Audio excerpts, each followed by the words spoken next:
అను నాకు biryani చేసేకొచ్చు, chicken fry చేసేకి కూడా వచ్చు, కానీ పాయసమే సరిగ్గా రావట్లేదు. నువ్వు నాకు హెల్ప్ చేస్తావా? నేనా? నువ్వే ప్లీజ్. సరే. ధర్ని బయట పోయేస్తా.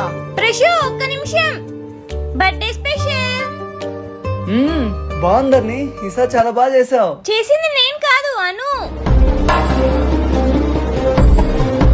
ప్రశు, ఏంటను ఇంత లేటు? అంటే నీకు పాయసం అంటే ఇష్టం కదా, నీకోసం నేర్చుకొని చేసేసరికి లేట్ అయింది.